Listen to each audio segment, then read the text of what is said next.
Buongiorno a tutti e benvenuti al 10° episodio di Italy Leads the Change, una serie di chiacchierate unusual con i protagonisti del territorio italiano e anche i nostri collaboratori.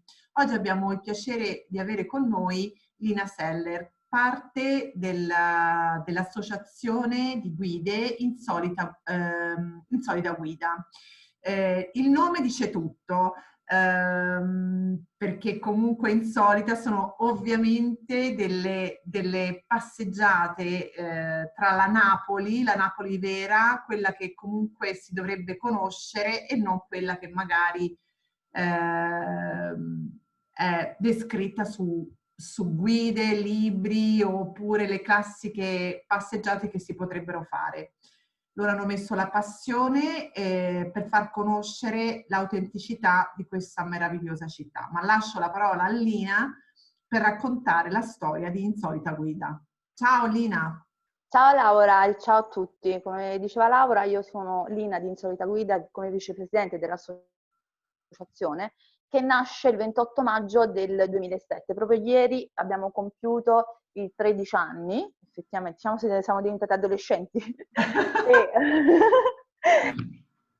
E nasce appunto dall'idea del presidente Luigi Asalino, che è anche archeologa e guida turistica, che stanca delle classiche visite guidate che offriva il mercato, appunto che non riusciva a descrivere la città com'era, ha creato questa associazione che è tutta femminile, quindi siamo col fiocco rosa praticamente, e con lo scopo appunto di far conoscere una Napoli non solo ricca di arte, ma anche ricca di tradizioni, di colori, di sapori, di aneddoti, creando appunto le passeggiate narrate, che sono un po' più soft, quindi non è la classica visita guidata praticamente.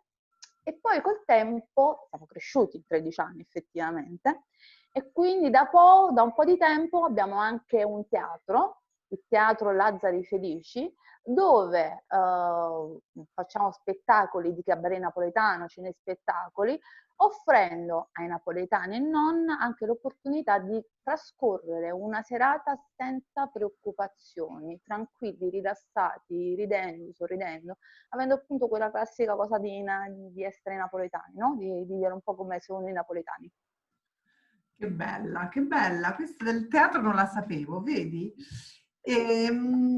Allora, Napoli appunto è sempre stata e continua purtroppo ad essere vista come una città pericolosa, cosa che io sono stata tantissime volte a Napoli, ho preso anche la metropolitana e devo dire che questa pericolosità che le persone appunto mi raccontano, di cui hanno timore e con cui parlo anche alle volte con i clienti, è esagerata. Ma secondo te, Lina, che cosa è dovuta questa concezione su Napoli?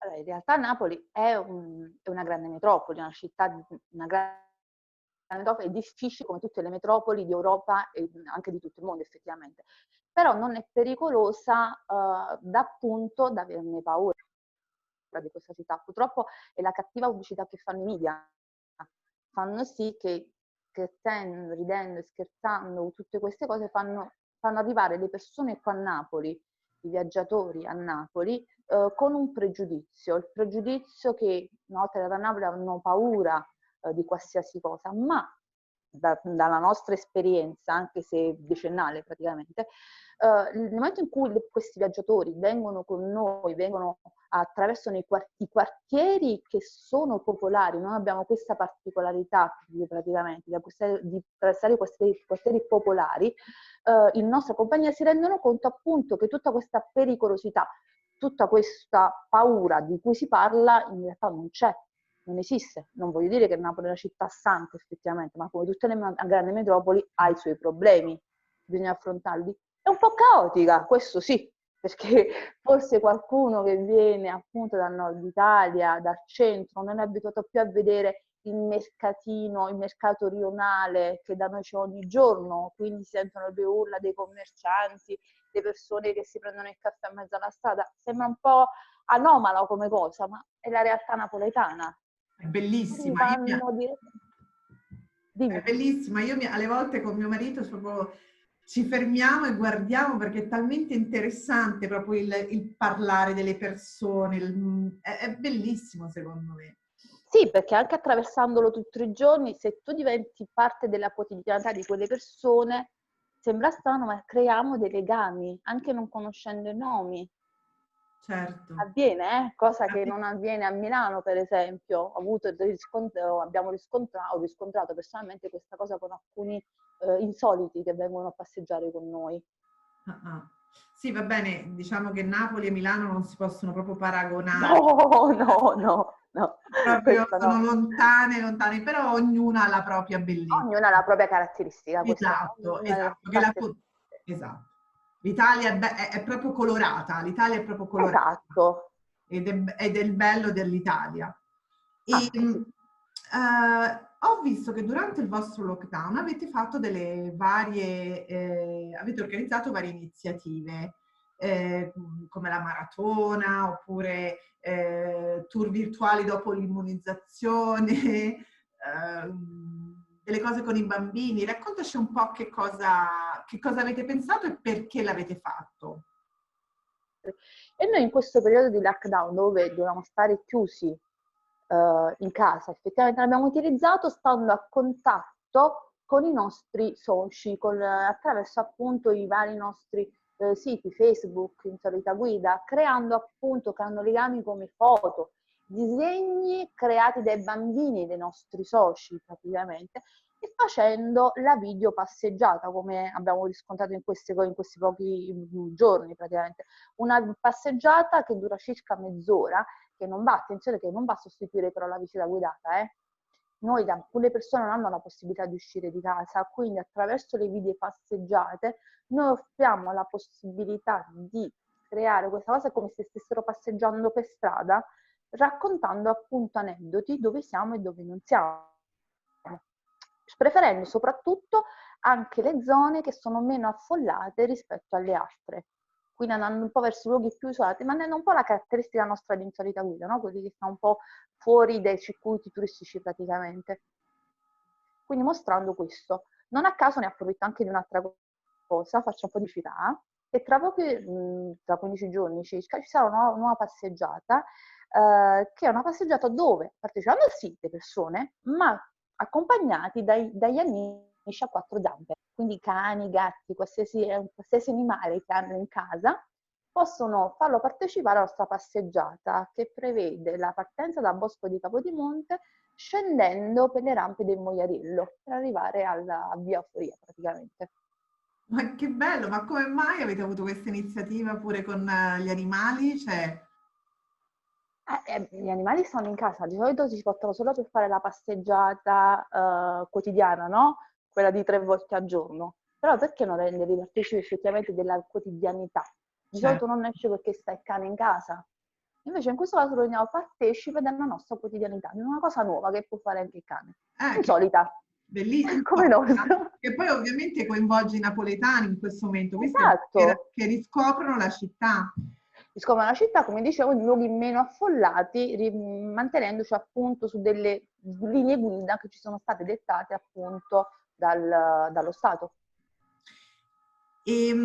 Se allora facciamo finta che io non sono mai stata a Napoli.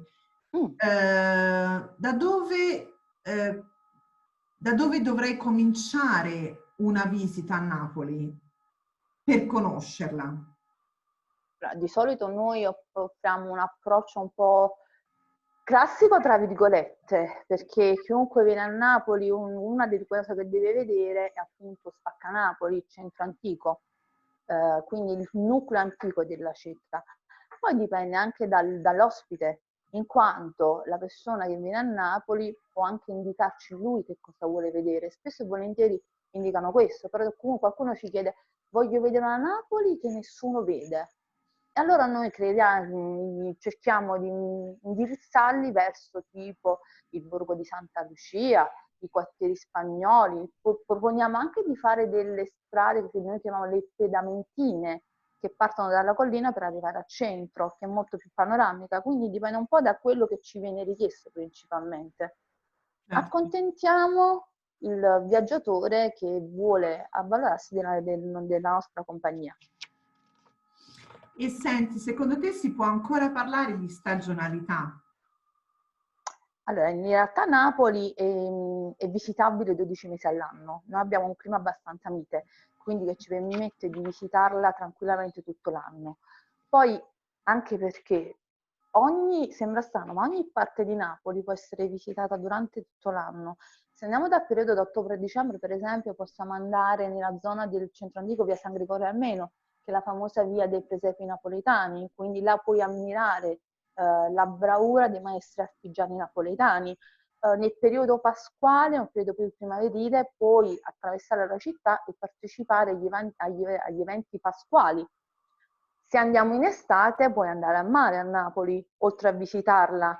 Mare però non soltanto le isole, perché di solito quando andiamo sulle isole, Ischia, Procida, Capri o la Costiera Sorrentina, ma anche Napoli, la zona di Posillipo, e dove ci sono appunto i lidi, dove si può andare in spiaggia tranquillamente. Quindi diciamo, Napoli si può visitare 365 giorni l'anno.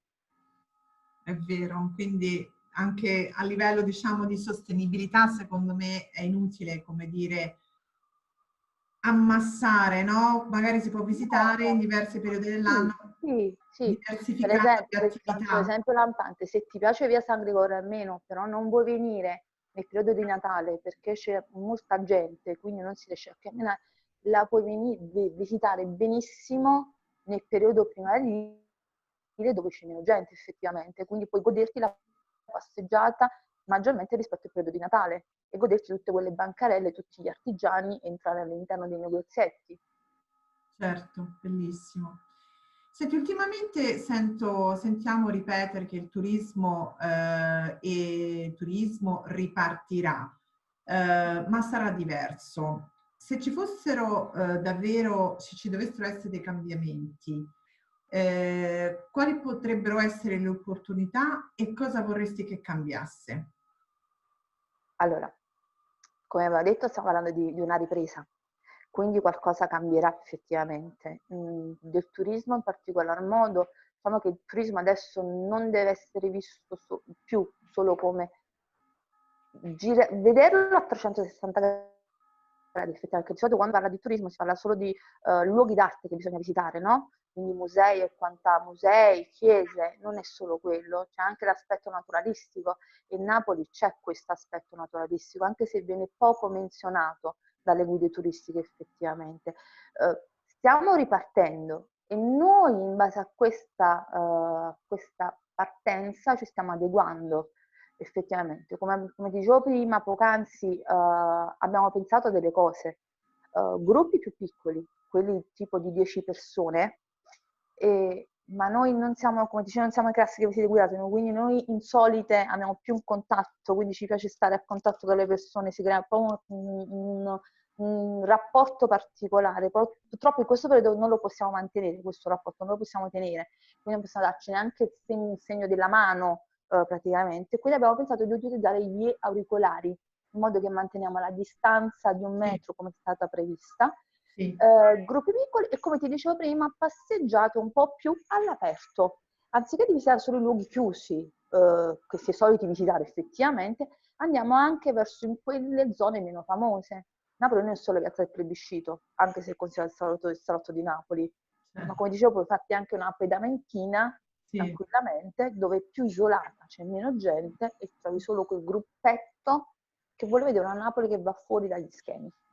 È vero, è vero. Vedi, tante ce ne sono di opportunità, l'Italia è A ricchissima. Napoli ce ne sono tantissime di Sì, opportunità. è vero. Come la vuoi vedere, così la vedi. Sì, Napoli. a parte di tutto quello che lo circonda, la Reggia di Caserta, che voglio dire, A parte quello, se vogliamo dirla tutta, in Campania abbiamo tutto, Laura. sì, la campagna è Abbiamo tutto. bellissima. Abbiamo 2700 anni di storia, quindi ti puoi girare tutta la Campania e ti fai tutta la storia dell'umanità, È vero, 2700 anni. è vero. Quindi da quello che più il viaggiatore è attirato, quello può visitare, può vedere tranquillamente. E certo, e poi affidarsi anche un po' alla, diciamo, alla sapienza, no? Nostra, che gli possiamo trasmettere per vedere veramente quello che Come? bisogna Sì, scoprire e vivere nel territorio.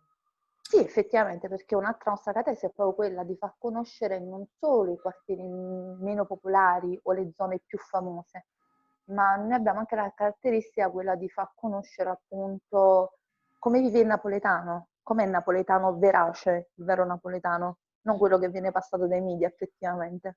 Eh, che poi è simpatico, voglio dire, ti fa ridere. Non solo, non si passa, il napoletano non fa solo ridere, anche quello, sì. Allora, ultimamente purtroppo abbiamo perso questa è un'ultima domanda e anche una riflessione da trasmettere. Ultimamente purtroppo abbiamo perso un grande musicista e direttore d'orchestra, Ezio Bosso. Italy Leads the Change è nato un po' da questa sua frase che ci è piaciuta molto, ossia un grande musicista non è chi suona più forte, ma chi ascolta più l'altro. E da lì nascono le opportunità. Mm. Un messaggio positivo e un'opportunità per l'Italia. Allora, stiamo parlando di Napoli, no? E del napoletano in sé per sé. Napoli è sempre stata una città che ha avuto, dalla sua nascita, è sempre stata piena di negatività, sé per sé. Quindi diciamo che è nata 2700 anni di storia sono così. Però Napoli è abitata dai napoletani e i napoletani questa negatività l'hanno trasformata sempre in un qualcosa di positivo, per farlo rendere positivo, per non abbattersi un po' più tardi, un po' la filosofia del napoletano. E è una città che parla e che si racconta. Ti dicevo prima che noi facciamo conoscere anche le persone. Ci capita spesso durante le passeggiate che incontriamo persone che si raccontano, che parlano di loro, del loro modo di vivere, delle loro esperienze. E abbiamo avuto tanti riscontri, no? Abbiamo conosciuto durante le passeggiate un ragazzo che abita sui quartieri spagnoli che dalla sua esperienza negativa che ha avuto ha tratto un qualcosa di positivo, cioè ha fatto sì che tanti ragazzini, adolescenti non subissero, scusatemi, non subissero quello che ha fatto lui. Quindi li sprona in un modo completamente diverso, li sprona ad essere positivi nell'inventarsi, nel crearsi qualcosa, perché a Napoli non esiste solo la negatività.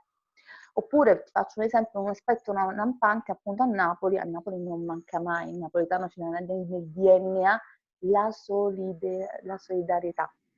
Noi ce l'abbiamo sempre. Alcuni esempi lampanti sono vecchi come il mondo, tipo il caffè sospeso, oppure possiamo parlare, riferendoci alla crisi del 2008, il pane sospeso e la pizza sospesa, perché a Napoli non deve mancare il pane e la pizza, no? Quindi pagare una pizza, un pezzo di pane a chi non ce l'ha, quindi ha la possibilità. Un altro riscontro in quest'ultimo periodo, dove in seguito a questa pandemia praticamente è nato il paniere sospeso, sulla scia appunto del caffè sospeso e il paniere sospeso, prendendo in prestito il motto di San Giuseppe Moscati, il medico che ha offerto la sua professione a favore dei più poveri. Lui teneva il paniere, il motto era questo: chi tiene dà, chi non tiene prende. Bella, bellissima. Quindi, Quindi? e quindi questo è un aspetto napoletano, un evento positivo, una cosa di positivo per l'Italia, appunto, è la solidarietà. Cosa noi siamo state la prima città a mettere a disposizione anche chi ha, non sto parlando di ricchi semplicemente, sto parlando anche di chi fa parte della medio borghesia e che ha un minimo, ma a differenza di chi non ha nulla, l'ha messo a disposizione per chi non ha nulla. Quindi avere parti uguali in un periodo particolare che ha colpito un po' tutti quanti. Bellissimo, bellissimo. È un'opportunità per l'Italia, un'opportunità per l'Italia, pensando sempre alla frase, Un'opportunità per l'Italia.